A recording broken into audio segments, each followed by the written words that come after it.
Next ఈ నియోజకవర్గంలో ఎవరు వస్తే బాగుంటుంది? నరేంద్ర వర్మ రావాలండి. బాగుంటాడు, చూస్తున్నాడు జనాల్ని, మంచి చెడు చూస్తున్నాడు. ఎందుకు గెలవాలంటే కొన్ని పనులు మా లేని వాళ్ళకి చేస్తున్నాడు, అందుకోసం అని మాకు కావాలని మేము కోరుకుంటాం. ఆయన మనకి ఆదరవు అండి, మన కుడి భుజం. నెమ్మరవరం గారు గెలవకపోతే మనం ఎట్లా ఉంటామండి? ఈ భూమి మీద నిలవాలంటే ఆయన గెలవాలా.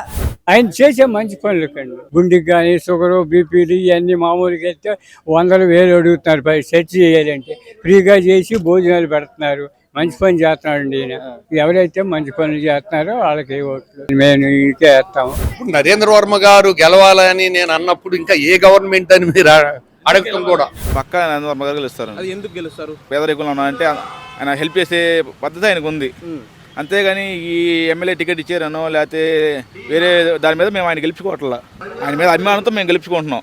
ఆయన గెలిస్తే మా బాపట్ల బాగుపడుతుంది అని చెప్పి గెలుచుకుంటున్నాం ఆయన్ని. బాపట్ల నియోజకవర్గం మొత్తం ఉచిత మంచినీరు ఇస్తున్నాడండి, కార్యక్రమాలు చేస్తున్నారు. అతను వస్తే మాకు బాగుంటుంది. వర్మ గారికి ఎందుకంటే మేలు చేస్తున్నాడండి. జనాన్ని అందరిని కాపాడి ఆదరించి కనికరించిన నాయకుడు మన యోగేశ్ నరేంద్ర వర్మ గారు. ఆయన మంచితనం మీద, చంద్రబాబు నాయుడు గారు మంచితనం మీద బాపట్ల నియోజకవర్గంలో యోగేశ్ నరేంద్ర వర్మ గారు ఏకగ్రంగా గెలుస్తాడండి. యోగేశ్ నరేంద్ర వర్మ గారు సేవా కార్యక్రమాలు, ఎవరికైనా ఆరోగ్యం బాగాలేదంటే ఆర్థిక సాయం చేస్తారు. ఏ సమస్య మీద వెళ్ళినా ఆ సమస్య మీద స్పందించి అతను చేయగలిగిన సాయం చేస్తూనే ఉన్నారు సార్.